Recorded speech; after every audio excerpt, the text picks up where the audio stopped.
This is the Don't Hide the Scars podcast, presented by Pain, Parents and Addicts in Need. Thank you for joining us. I'm Jason LaChance. I've got some awesome guests with us today. Mr. Founder of Pain, Flidnt Andersen. We've got the lovely Arlina Allen, certified life and sobriety coach, author, host of the One Day at a Time podcast. One of the first when I was seeking sobriety I ever heard. So cool to be. Yeah, I never told you that.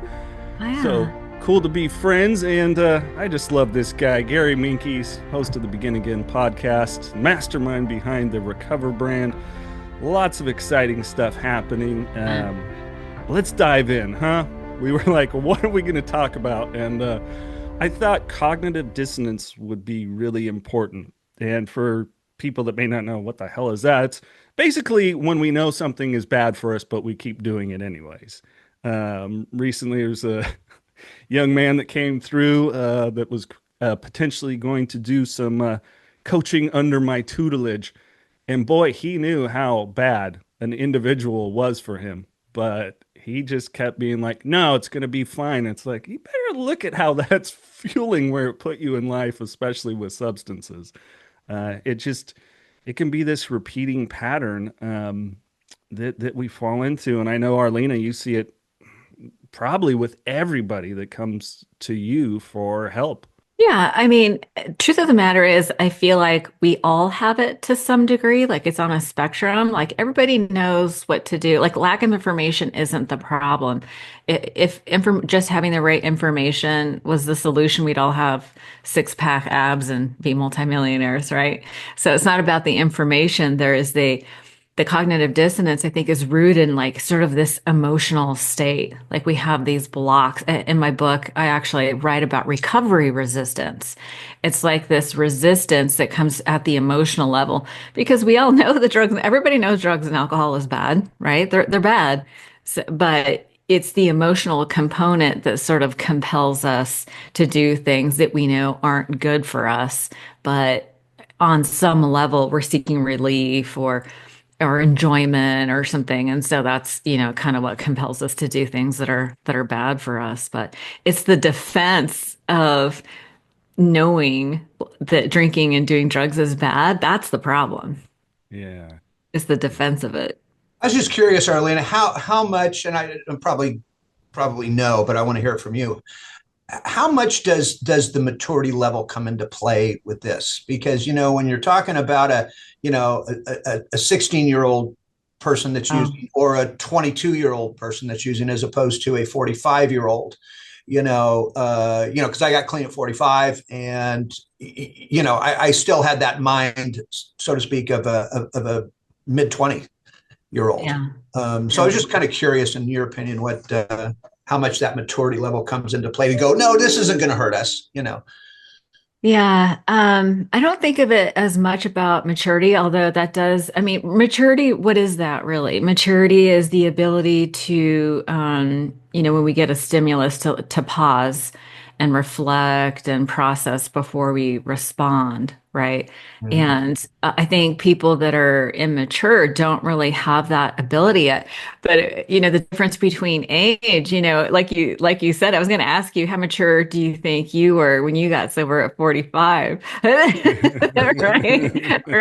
Yeah, it's pretty low. They say that our emotional development ceases when we start using drugs and alcohol, and that's because we don't develop like this resiliency, this ability to persist through uncomfortable feelings to get to the other side, right? That's kind of what immaturity is. It's just like an inability to pause and reflect before reacting. It's kind of how I think of it. Yeah, nice, good answer. Yeah, Gary, your thoughts, Mr. Menkes. When we when we brought up this topic, the first thing that came to mind was when I first went to rehab. And, actually you guys all know, I was in and out of AA for 4 years. And, Flint, you brought up maturity. I say it all the time. Like I was an adult in stature. I was 26 years old when I went to rehab. I was an adult in stature, but I was a scared little kid inside. I was a child, and I didn't know that at the time. I didn't know that until I started doing the work on myself when I did get sober. Last time I had a drink or a drug, I was 31. So I was in and out for 4 years, and I knew this is not good for me. And it just kept piling it on and piling on and piling it on. Like, those, the sayings, a belly full of booze and a mind full of sobriety, or a mind full of AA, or a mind full of recovery, is a really difficult place to be. And it was a war. It was an internal battle. And I heard a term just off the cuff, happened to be from my sponsor once. He said, I was engaged in a battle every single day and I didn't even know it. And when he said that, I was like, holy cow, that was so me for longer than those 4 years. But those 4 years, it was just kept getting worse and worse. Yeah. But I will also say, there's an element of, we don't want to feel. And there was a part where I didn't want to feel. And I was one of those people that once I hit a drop of alcohol, touched these lips, there was no stopping, zero, 99% of the time. And, I realized, again, after years of doing the work myself, I didn't want to feel. So you have this conflict, you have this battle, like, what this is probably going to do. And you rationalize it, right? We talk ourselves into it, and we were professionals. I was professional at that, and I'm just going to, I'm going to be normal tonight. And I'm just going to go out for one or two. And then, like a normal person, I'm going to go home. And, that never happened. It's laughing, but the truth is, I realized I didn't want to feel, like I didn't want to feel. So that was, it's an internal battle. And I do believe, and I'd love to hear your thoughts, all three of your thoughts on this. I do believe, in my experience for myself personally, and people that I've met, obviously, in going on 19 years of sobriety, is I do believe you pass a imaginary, or you cross over a line where there's really no coming back.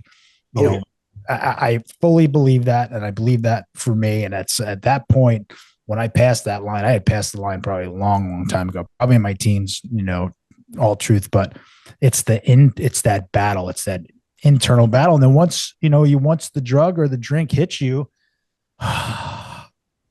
we're good. And it's like, get out of my way, off to the races, pedal to the metal, and if I made it home, or if I didn't make it home, or on a bender, the next day, like, I can't believe it did this again.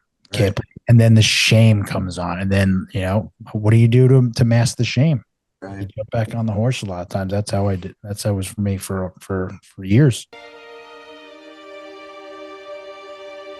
I wanted to start this program because many months ago, I was dealing with some veterans. I just didn't like the way they were being treated. I didn't like the services that were being provided, for the lack of a better term. I think we need to do a better job with our veterans. And in essence, that's why I decided to start this. Arlina, you said something when you were speaking, and my mind went right to, not anybody in particular, but like a 25-year-old. Okay. And what I mean by that is, then I went back to me just in a brief second, and I was thinking about all the medical issues that I had due to my addiction. Because most younger people, they can't even conceptualize what could possibly be coming their way, or if they have a medical condition. And I'm just going to use one that nobody likes to talk about. Okay, that's what opioids do to the bowel system. Let's just put it that way. They totally destroy it. They totally make you so constipated that they actually had to go in and repair everything inside of me. Okay. And how and I guess my point is how people can't relate a situation like that to their substance use. When it's in black and white, it's clear as day and night, or that potential long-term heart issue, which again, I had with 2 bypass surgeries. We never had heart issues in my family, nothing. That's not to say you can't get them. All right. But that addiction took over so much of this body, right, that it just put me in medical, what I call medical turmoil to this day. to this day, and how somebody can't, or a parent can't correlate that. Again, I don't know where I'm actually going with it, but it just struck me as, and maybe that is that growing up process. I don't know, but it's something to definitely think about. When you were talking about that, I think the first thing that came up for me is like as a felt consequences. Like we need to make it real for people like that are 25 years. I actually got sober at 25 just because I was in so much emotional pain. Like I didn't have physical, well, I did have some physical things, but they were like temporary. You know, I was a terrible I was a vomiter. Can I say that's not cursing, right? As a party till you puke. Hey, I just used the other end, so you can use that. We're just getting the whole GI track here. Yeah.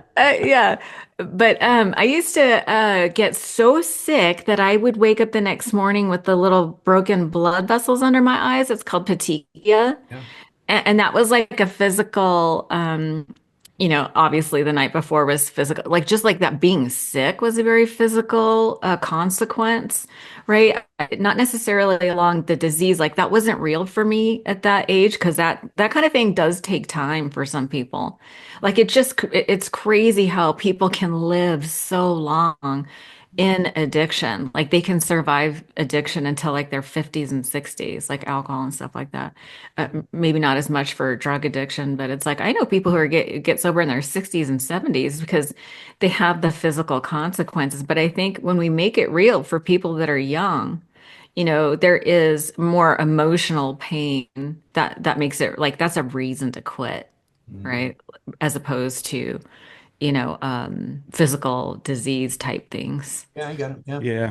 I think it's hard to, especially with younger folks, to help them understand like jails, institutions, brain disorders, liver, kidney, heart, bowels, all of this stuff. Like all of this is available to you if you continue. Like it's all there. The world is your oyster. Yeah. No money back guarantee. Yeah, right. And if this is what you want to continue to do, some of this stuff is going to come to fruition. It's just going to happen. It's inevitable.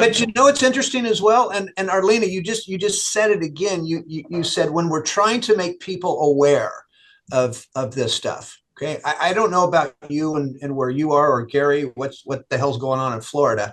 Okay, but it's Florida, Flynn. I know. Alligators. I think where was I going with this? I don't know. Damn it. I didn't know Flynn was going into I know. That's what happens when I get tired. The problem that we're facing, one of them out here, is when we go in to speak to the younger generations, all right, that especially into schools or even a church, they really don't want you talking about that stuff. And they've actually told us, they've told other people, we need you guys to soften down your message, and oh yeah. And I mean, the facilitators of these events at the schools and churches, yes, they don't want you to talk about the consequences. Yeah, especially if you're getting into things like bowels, okay, or type of violent behavior or whatever the case may be. And it didn't used to be like that when I first started. It was like get in there, talk to them, right, do it all, and then all of a sudden, I want to say this was somewhere around 2018. It was like, whoa, time out. Parents, they're complaining. You're just putting drug thoughts in kids' heads. This is no kidding out here in California. So the point here is, I'm hoping we're able to get back to that point. And by the way, not every school district. I'm not going to say everyone, okay, but a lot of them are just saying no. Just tell your story, but soften it way down. Yeah. What is your response to that? I'm leaving most of the time. I can't do it without talking about the reality of what substance use is. So you're educating them that you need to highlight the outcomes of drug use. I mean, you're the expert. It's funny that they tell you how to share your information when you're the expert. Oh yeah. I mean, it's again, I don't know what it's like in other states, but here in California, it is, and again, Jason, we can even bring up Tony Hoffman. Tony's one of the number one substance abuse speakers in the United States. They've asked him, to tone down his from time to time, and when we weren't like in the beginning of this thing, man, did we have the attention of those kids? Mm. You could hear a pin drop in those places. Yeah. There was no screwing around. They weren't talking up, I mean, they were engaged in those presentations. So again, times have changed, whatever, but there has to come a point where these kids and their parents understand exactly what could happen to them if they decide to go down this road. Yeah, that's really scary. I just interviewed. Do you guys know Brock Bevel from Chase the Day? Yeah. So we just had a discussion last week, and I was unaware of just how prevalent. I mean, I guess I knew, fentanyl's prevalent, but what I didn't understand was that the drug deals are contactless now. Like when my son got in trouble, he was upstairs in his room the whole time, and we just moved to this area, and he didn't know anybody, so I thought he was safe. What I didn't know is that he was getting drugs delivered via Snapchat, and they don't use words anymore; they use emojis. I did not know that, and so I'm in the business, and I didn't know that. There's a whole there is a whole variety of emojis that they use, and even back in 2015, at least here, that's when it started. That's when this whole drug delivery system, and in fact, in our documentary, we even have a guy live on a Ring camera coming up to the door to drop it off. So yeah, that's been around a while now. Yeah, the parents need to know. But you're right in addressing the kids, because the kids are the ones that need to know, right? Like what's going to happen. I'm in the scared straight camp. Like I want to give them I don't know if you're going to need to edit this, but I used to tell my boys, drugs are fun and you can do them. And these are boys. And I was like, but you end up sucking a dick.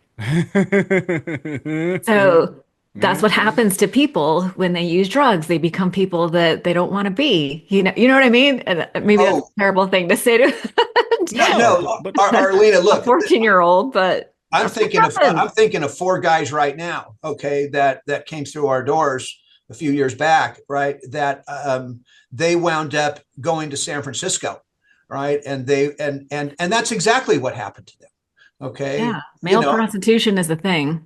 For sure. You bet. You bet. Because again, as an addict, and that's why it's so critically important, and it's been critically important to tell the truth about this thing, whether you want to hear it or not, an addict, a practicing addict, and especially when they're going through withdrawal symptoms, they will do, I don't want to say anything, but damn near anything. Yeah. Okay. To get that drug in their system. Yeah. It's just a fact. And people go, no, that's, because that's my son and he comes from here and blah, blah, blah. And I'm going, you know what? Good luck to you. New Perceptions North, the premier drug and alcohol treatment and recovery center in Central California. A full continuum of medically supervised top quality care with programs for detox and patient residential treatment with dual diagnosis, intensive outpatient treatment, sober living support groups, and more. New Perceptions North provides adult men and women with the highest caliber of professional health care, treating each client with compassion and respect, in a safe, comfortable environment to begin the process of recovery to proudly create and sustain a life without addiction. Call 559-978-1507 or visit newperceptionsnorth.com. Yeah, they say, what you don't know won't hurt you, or what's that line? Yeah, it does.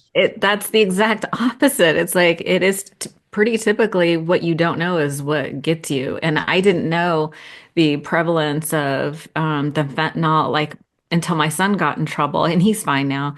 But he was taking counterfeit pills laced with fentanyl, and I didn't know that they were putting it in weed even. My nephew has had 4 friends die. They thought they were either getting, I forgot what they thought it was. It was like ketamine. Like they just thought they were doing some recreational drugs. 4 of his friends died. Yeah. Mhm. Yeah. It's just so crazy. Yeah. Well, and again, it's when there's so many aspects to this little conversation that we're having, and then if you want to talk about accidental overdoses, right, and accidental deaths because of it. Look, in this day and age, I firmly believe there are no more accidental overdoses, and I'm going to give you my reasoning here. Because most of America knows what fentanyl is, okay? And if you are an opiate addict and you don't have the drug that you need,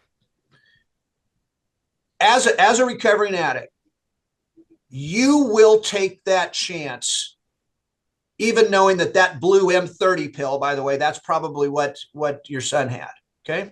I think you're right. Yeah. Is we know fentanyl is in it.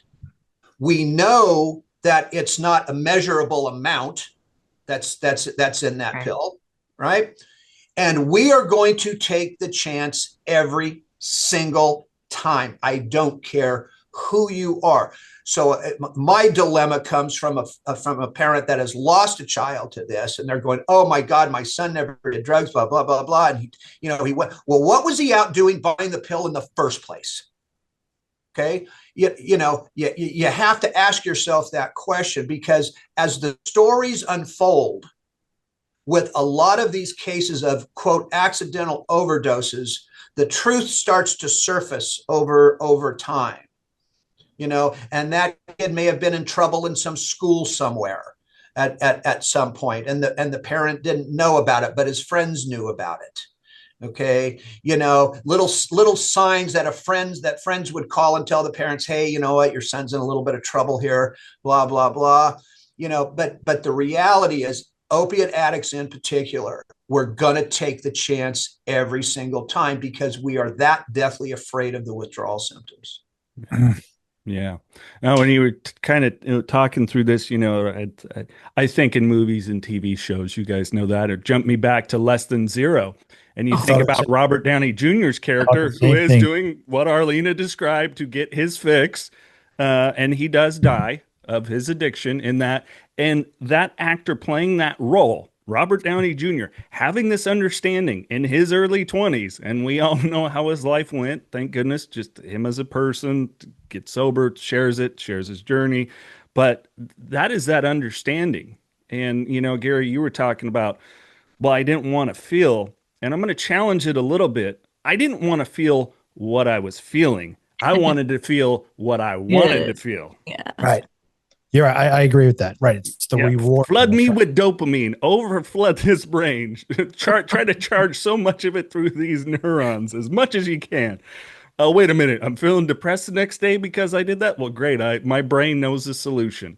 Absolutely. And there goes the vicious cycle, right? I mean, that's the cycle of that was my cycle for a while. That's alcoholism. That's a part of alcoholism, right? I had someone on too recently, and they brought up the topic of, and it ties into cognitive dissonance of predisposition, right? And so, if you look at my family, I have long line of heavy drinkers, of alcoholism, of people that have died from drinking, right?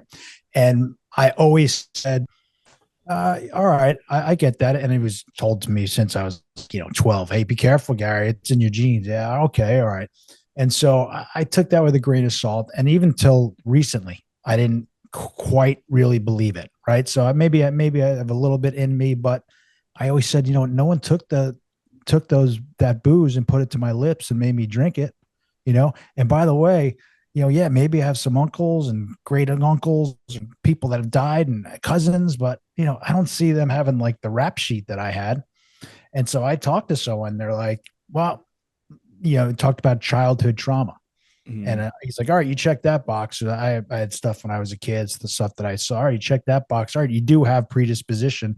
And just because you acted the way you did when you did drink doesn't, like when you say I got in trouble, I got arrested when I was 16. I got arrested a bunch of other times. And, your forefathers didn't get as much trouble as I did. That doesn't mean anything. And so, all right, so it brings us to that.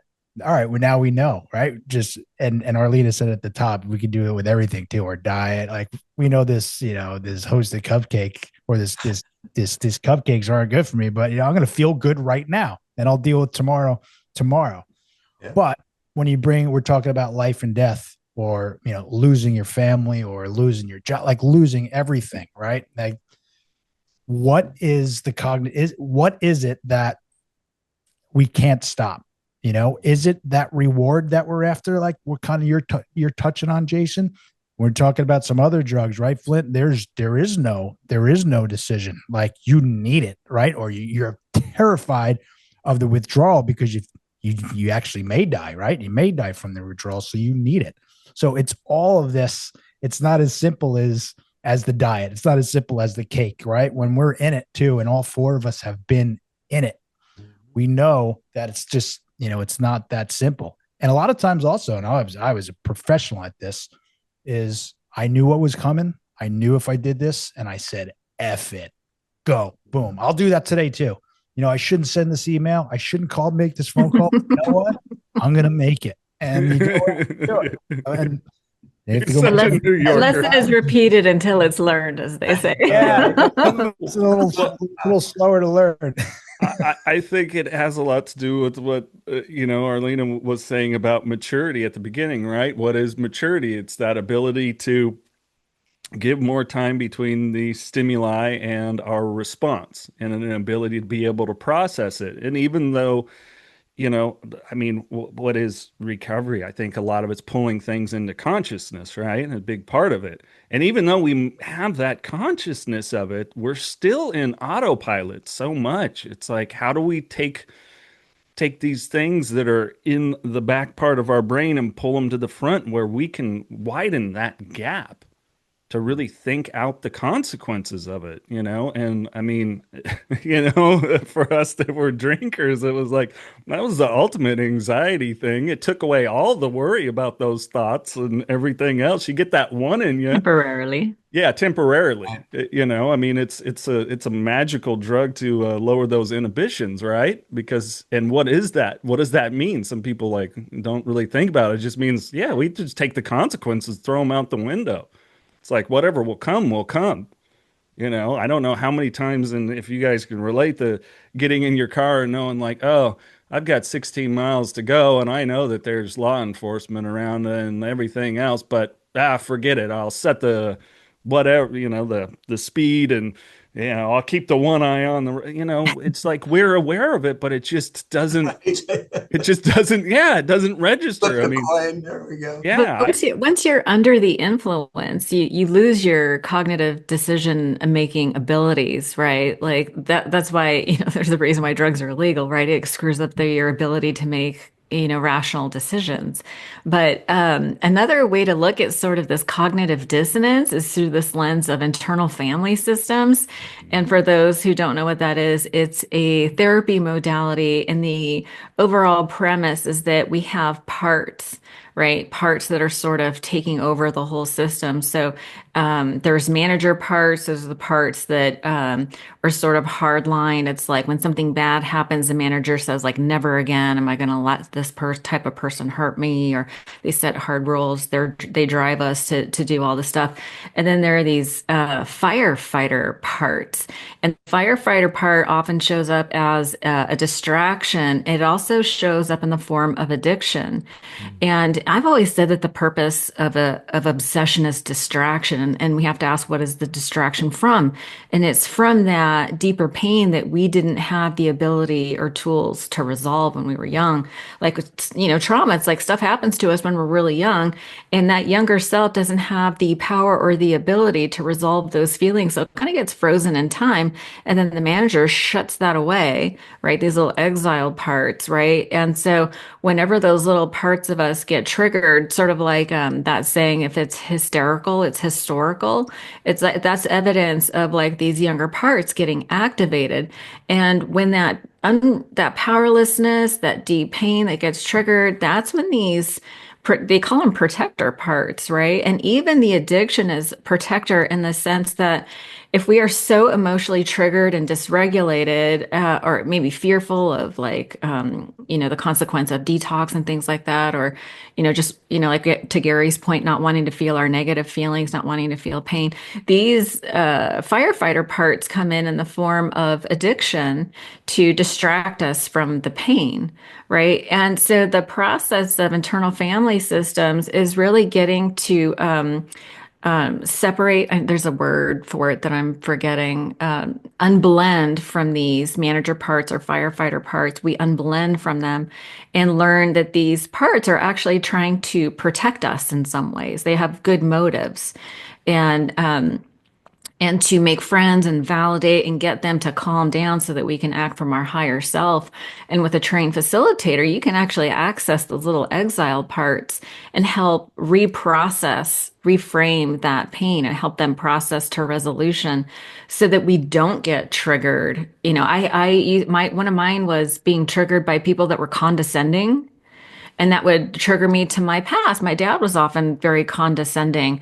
And how did I respond to that? Right. Either a bong hit or, the booze, right? Or boys were off, bottle bags and blue jeans, as I like to say. Anything to distract me from the feeling that I was unable to resolve when I was young. And so that to me is a sign of cognitive dissonance. It's like we know these things are bad for us, but the emotional pain that's underneath is so overpowering that these manager parts that managers try to rationalize and justify our way out of pain. That's like the spiritual bypassing, all that stuff, anything to avoid feeling it, right?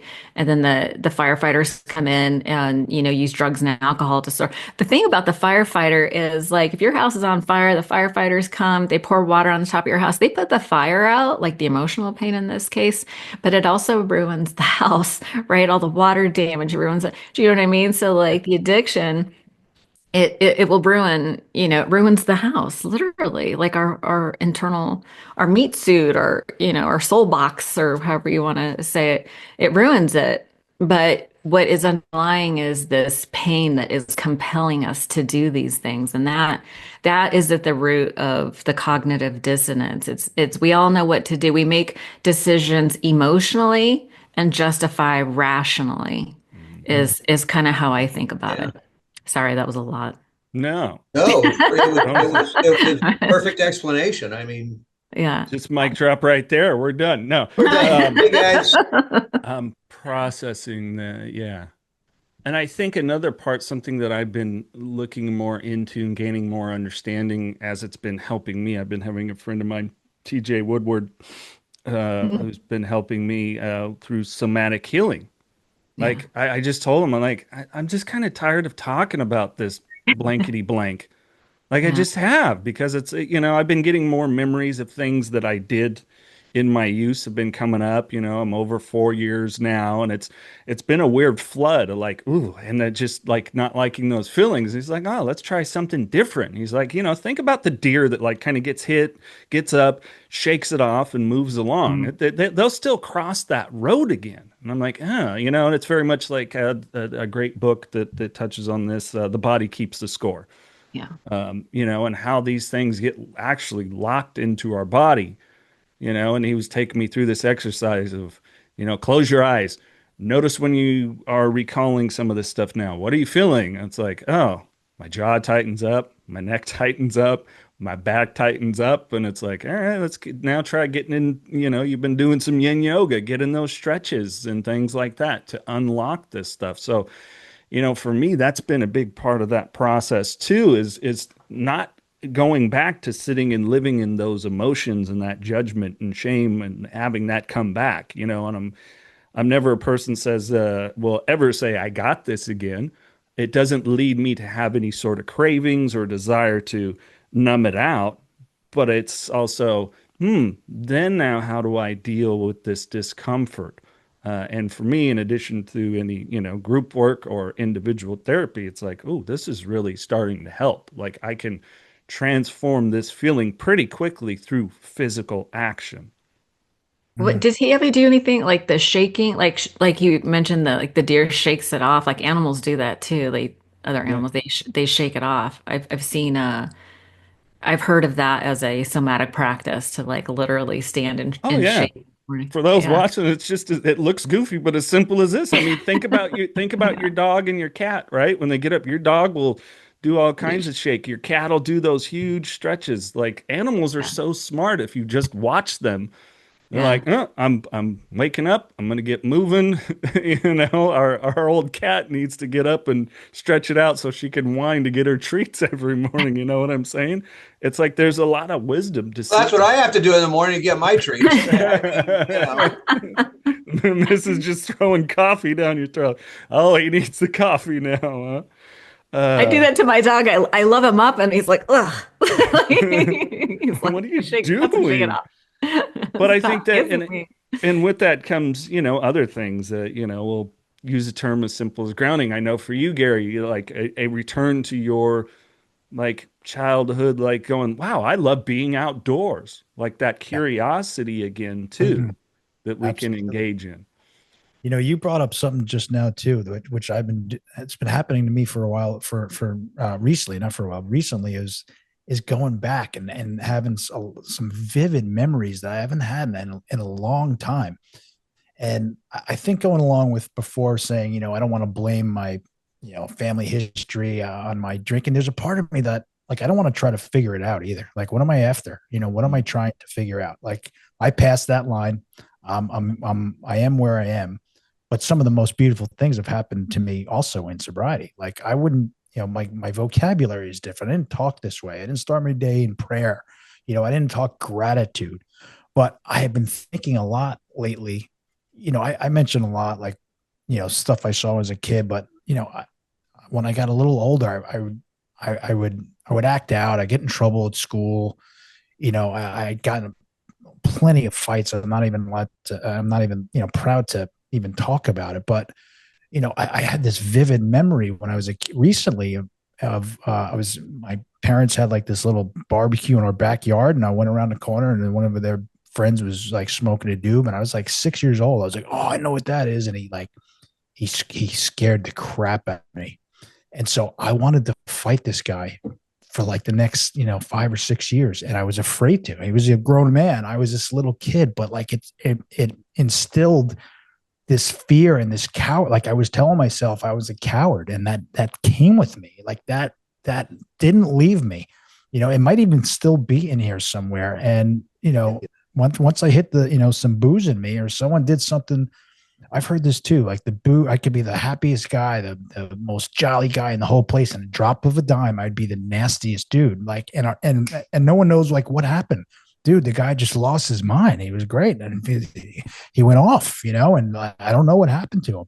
But these things would trigger me, and it was, I guess, not being a doctor, Arlina, maybe if we did work together, but without having the diagnosis, if you will, I mean, it's clear I'm overcoming those feelings of being a coward at a young age, and acting it out when I'm 18, 19, 20 something years old. And believe me, it put me in bad spots, like I whatever. I don't have to hear my story, but I got in trouble, I got in a lot of trouble. It put me in bad spots. And, it also, my girlfriend at the time, she would say like, your actions are louder than words. You say you want to be this person, you think you're this person, and I believe you are, but then you go and act this other way.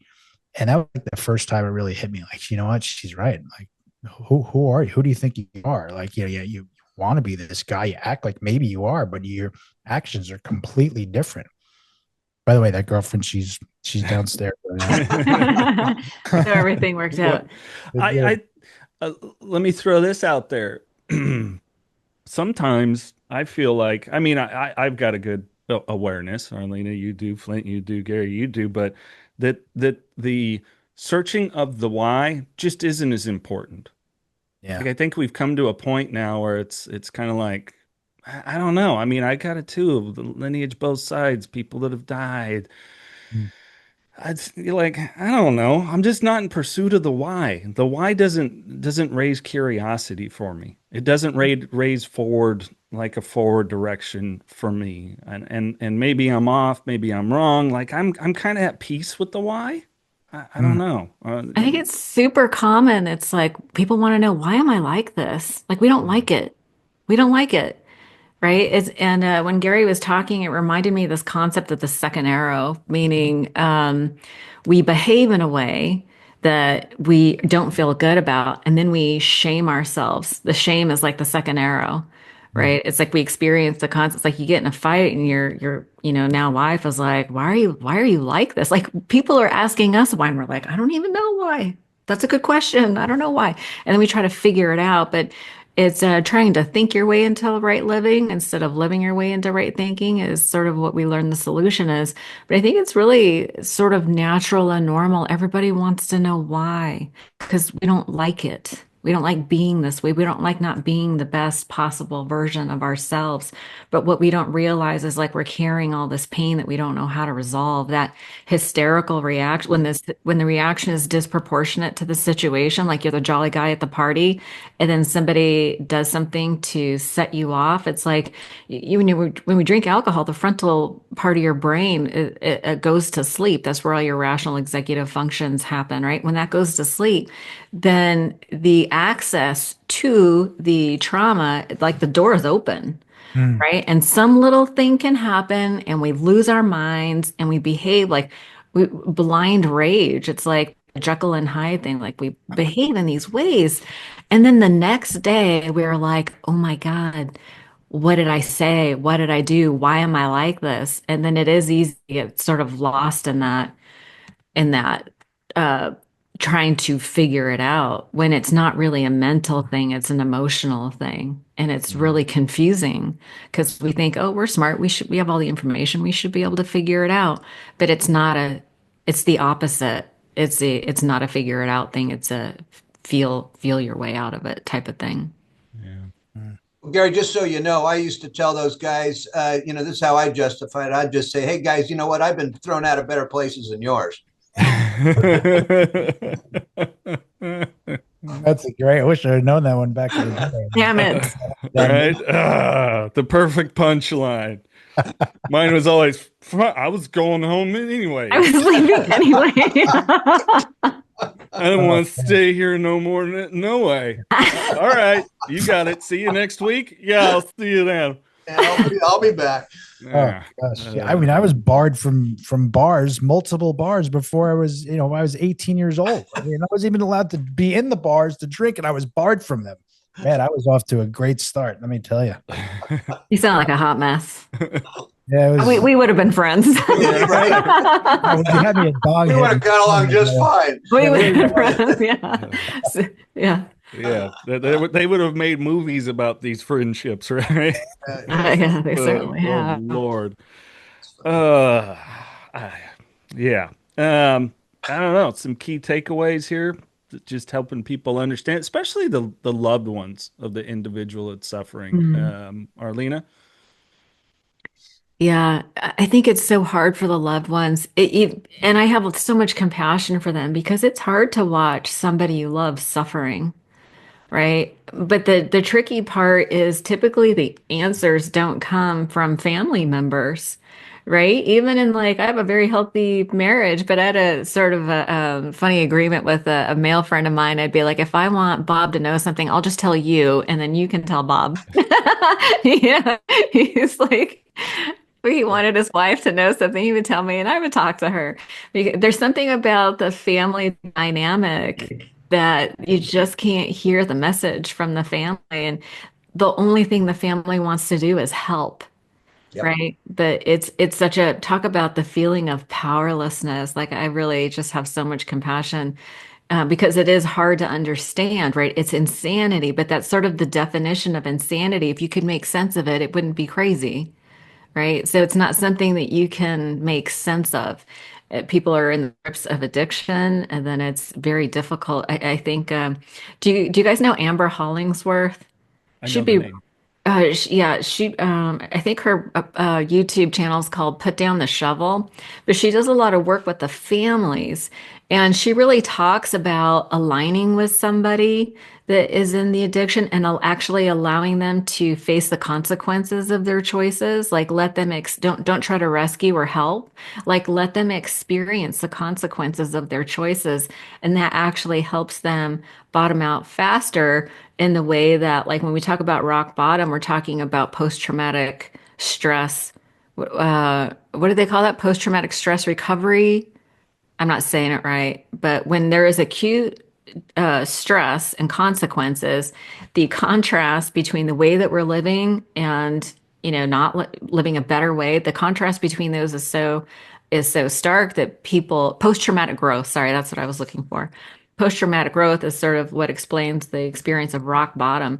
And until you allow your family member to experience the consequences of their choices, you're prolonging the suffering. And I think that's very hard to see. And they don't, and those parents that again, you know this, I mean, that's who we deal with. And I mean, what we try to let them know is, first of all, you can't, as a parent, you can't control this, and you can't cure this. No matter how you try, no matter what you do, you're gonna fall a little short here. But I think the problem, Arlina, with parents in general is two things, and I like to make things simple. It takes an act of Congress for them to get into any type of parental support group. They just, at the beginning, they just don't want to do it. They are afraid of, oh my God, what if somebody sees me walking in? Okay, now everybody's going to assume my child is a drug addict or alcoholic. When I do tell them, by the way, everybody already knows this, okay? Because we can't hide it. I mean, I'm sorry. Let's just be truthful here. None of us can hide our addiction or our alcoholism. We might be able to at first for a little bit, but as time progresses, come on, it's just that. So these parents, or they show up, and they may come one or two times. They have it all figured out. They don't come back. Their kid goes right through, keeps going through it, keeps relapsing. They can't figure out why. The parent has to realize they need to heal, and they need to know what their limitations are and what they can do, because they can do certain things, right? But until we can, look, 15 years, I've been having family support meetings here. And the only thing that changes are the faces. The attitudes are the same. The responses are the same. There is nothing different there. So we have to, at least I know I have to try to do a better job of trying to figure out how to get these parents in front of us, because we can't drag them in, with the horses. They're just not going to be dragged in. So, and I think that is, oh my God, I think that's the majority of the issue, especially with this younger generation, because they don't want to believe any of this is happening to their kid. And sometimes we're stuck. We don't know what to do to get them back in here, But for the ones that have, I'm not joking when I say this, we've seen over 10,000 families over the last 16 years that have come through our doors. And those, and not everybody, but the majority of them that have, whether their kid is clean or not, the parents and the families are doing better, because now they understand what the addiction is. They understand the behavior that goes with the addiction. And it's amazing. Some of these parents, Gary saw a few of them last week. He joined us via Zoom. These parents are doing amazing. Now, that doesn't mean they still don't worry and are concerned about their child, no matter how old they are. That's just part of being a parent. But now they kind of understand. So anyway, it's a big deal. Do you think that the problem with the parents is their attitude is that it's the kid with the problem? Because that's what I hear from like spouses. It's, I'll suggest that they go to Al-Anon or get some help, and they're like, I'm not the problem. They're the one that's the problem. Yeah, absolutely. And they don't understand that they actually play a role. There's like an energy exchange in the house. They play a part, and I think the confusion is that they think that the kid is the one with the problem, not them. Yes. Yeah. Most definitely. Yeah. And then that's what we try to do. We try to we try to kind of unveil them, all right, through their family dynamics. But it takes time. You just can't do it in 1 or 2 or 3 meetings. I mean, it takes months sometimes to start to unveil this. And I know this is a pretty standard saying, and I almost, I'm tired of saying it, but actually, if the moms and the dads in particular are not on the same page with this thing, okay, it's not going to work.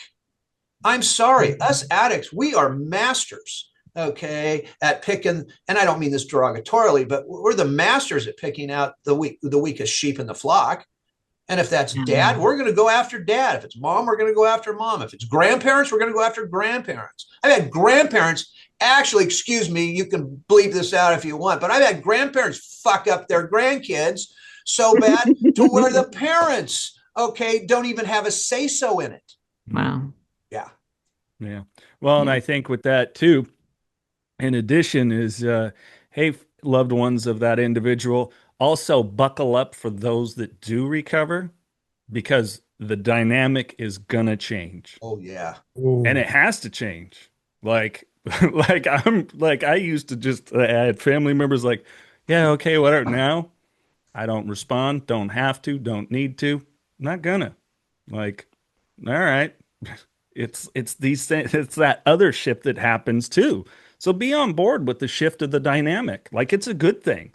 Like, Right. dig into this. This Jason, is awesome. when you were talking about when you got sober and buckle up, right? Because suddenly if somebody really wants sobriety, they begin to change and they start doing things like setting boundaries or saying the thing like, I'm not okay with you trying to control me, in however way that comes out, right? Because as parents, I think we want to help, but help is a polite form of control. Yeah. Right.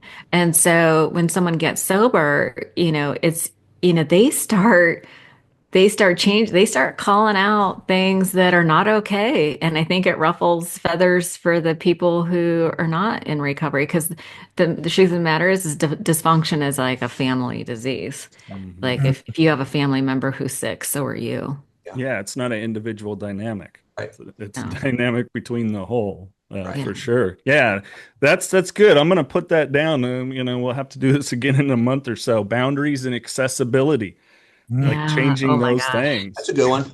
Yep. Yeah, it's Yeah, tough. sometimes it's appropriate when you get sober to, I don't want to say cut people out of your life, but definitely limit access. And in some cases, it is appropriate to cut people out. Yeah. Yeah. I think as long as you can be at peace with that, not out of anger, but out of really being able to examine that. But we're going to have to hold that for next time. Yeah, And that's a good one. I know Mr. Andersen has to go, but thank you, Flint. Gary, any last thoughts from you? Well, I wouldn't dare speak about what the parents go through in this setting. That's for sure. But I will say, in my experience, there's definitely a very strong element, right, of parents even more so in denial than their children who were perhaps alcoholics or addicted, right? So like some people, they'll never even get the sort of satisfaction of the role that maybe they had played or not played. I'm kind of talking about myself here, but yeah, like it's my parents never wanted to go near it. Like, oh, he's in rehab. Oh, gee, zip it up. Keep it in the house. Keep it in these doors. Don't tell anybody, because it's a reflection on them, right? Mm. But even here I am. I'm 50 years old, and I'm still kind of laughing about it because there's still never been that like, hey, except when I did make the amends. And it's funny. I held this on my whole life. Like the amends for this part that needs to come to me. I don't make the amends there. And, lo and behold, I looked at myself and I made amends to my dad and completely changed our relationship. Like we were completely on an awesome level. I did this, 4 or 5 years ago, and our relationship since I made that amends is it's real. It's on the level. I'm honest with him. He's honest with me, and he's proud of me. And, but my mom hasn't gone there yet. And that's all right, but it brings me back also, and I'll wrap this up for my little angle on this is, I worked through some of this stuff on my own, and I was bringing it back, those past, things that happened when I was a kid that caused some trauma, right? Some childhood trauma. And I learned this, and I'm sure Arlene and all you guys probably are aware of this, but I had never heard it before, but I heard a woman tell me that she keeps a picture of her younger self, like close by. Whenever she goes down certain bad rabbit holes, she's feeling down on herself, she looks at that picture. There you go, Arlina. I think we talked about this last time, actually. You and I spoke. But even I don't have that little picture of that 6-7-year-old, Gary, but I have him in my mind. And I've been doing it a lot lately. I look at him and say, you know what, kid? I won't curse, but you're doing great, kid. You're doing great. And it's so powerful for me. And I'm really, it makes me just step back and say, man, look at all you've been through. Look at all you've done to yourself, but look at all you've been through. Look where you are today. And that's, to me, is the beauty of recovery and sobriety. Because kind of like my show, I love to focus on, look at where 4 of us were, but look at where we are now. I'm looking at 3 people that turn their lives around completely, and in some form or another have a mission to help others to not go through what they've gone through. And to me, there's nothing more beautiful than that. Yeah, because you really got me feeling emotional there, Gary. That was a mic drop there. Yeah, I was. You could just land the plane there if you want. That was amazing. No, I want to speak on it if you guys have a couple more minutes. Yeah. It was last night. It's weird. I was up editing. Gary knows my schedule. It's stupid. I'll catch up with you, Arlina, separately. But I was sitting and editing, and I had this documentary on Industrial Light and Magic. For those listener watcher, that's the company created all the effects for Star Wars and Jurassic Park, so many movies. And they got to the point where they started talking about Yoda, and I'm getting chills right now. And all of a sudden, like, I just started to tear up. I was like, oh my gosh, I've not felt this in a long time. It's that same feeling I had when I was a little boy and I saw that character for the first time. It was like, whoa, what? Like, I'm feeling it now. What is this? Like, oh, I've been feeling some of those negative things around stuff, but it's also really unlocking a lot of joy too. And I think it's important to let people know that process. Like, joy really starts to come back in so many beautiful ways. And, I'm just really grateful for that. Like, it was cool. Do you know who, I keep bringing up all these people. There's a guy named Joe Hudson. And one of the things that he shares a lot that has really rocked my world is this idea that joy is the matriarch of all emotions. And she won't enter a house where her children are not welcome. Right. Isn't that deep? I had to think about that one I was like, she's the matriarch of all emotions. And when we are in the midst of our addiction, it's like, we have these manager parts that say never again, and they shut it all down. I'm never going to feel any of that ever again type of thing. But we don't get to pick and choose which emotions we block out. We block out all the joy and all that stuff too when we shut out. Like, I'm never going to open my heart again to somebody, right? Like, we're just going to shut it all down. But that also is a choice. We don't recognize it in the moment, but we're also choosing to block out joy, right? That's why life feels so flat. Right. And it's so interesting that, like, you're doing all this work to reconnect with all your feelings, even the ones that are painful. Right. And you're learning how to accept them. We feel it to heal it, all that stuff. And what that does is it does invite joy back. Because if you're saying, yes, I'm willing to feel my pain, that it opens the door to being able to feel everything else. That we could all the awe and wonderment and all that stuff that we lost when we were using. It all comes back once we just say, I'm willing to feel my pain. That's like the magic you seek is in the work you're avoiding. Mm. I love that. So when we're willing to do the work of processing our feelings to resolution, that's what opens the door to joy. I think it's the when we get to that point, like where we can finally go, boy, I really love that person looking back at in the mirror. It's loving ourselves as a whole and complete being. All the Yeah. experiences, people say warts and all. I say the beautiful smile and all. Yeah. Like we just really start to embrace good stuff. Like I'm doing better than I've ever done financially. Granted, I work like 70 hours a week, which is stupid. I'd like that to change. We need to devote some time to that. Yeah, yeah, Arlene, I'll call you. We need to devote Workaholism. some time. It's just yeah. Oh yeah, I have a huge thing around. I've been broke. I almost lost my home just before I got sober, and I will never be in that position again, Yeah. especially in this economy. No, I'm enjoying it. Like I'm enjoying. I'm grateful for these opportunities, and it is lessening as I understand them more and can streamline my time. But I think it's a big part of that too, of just embracing like, wow, I'm worthy of good things. Good Yeah. things, good people, good food, good experiences, good, most of all, good service. Like if, Yeah. if I feel bad about myself, like I love the ability now to get on the phone and be like, hey, what's going on? Oh man, I'm really great, perfect. You're just the perfect person I was meant to call. Let's talk it out, So it's a beautiful journey. And for the family Yeah. too. And for the Yeah. family too. I feel like those of us who struggle with a little bit of workaholism have an especially hard time receiving. Yeah. Mm. I've And I had Gary on recently. I was like, Gary's the money guy because like help me figure out my stuff with money. Oh, Because we talked about that, but he goes, buddy, this is what I money is the do. answer to all my problems, right, Gary? That's the Uh, answer, right? Yeah. uh, Maybe not.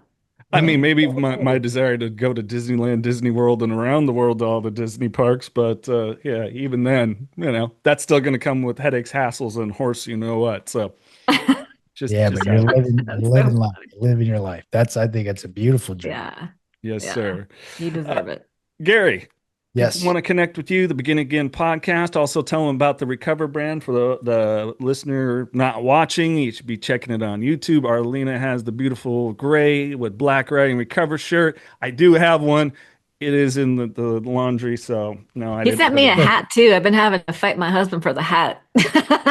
Oh, Well, looking well, good Gary, you're too. gonna have to send me a hat. See, I bought my shirt. I was like, I text Oh, him, "Is this your brand?" He's like, "Yeah." I'm like, "Cool." He's like, "You jackass! I didn't mean you had to buy one." I'm like, "Yeah, I do. Gotta support you. I love you, I man. love Come it. on." Yeah. I appreciate that so much, man. And I appreciate you wearing it, Arlena. And I will send you a hat. I'll send you whatever you want, but that It the looks cover better on brand. Arlena, anyways.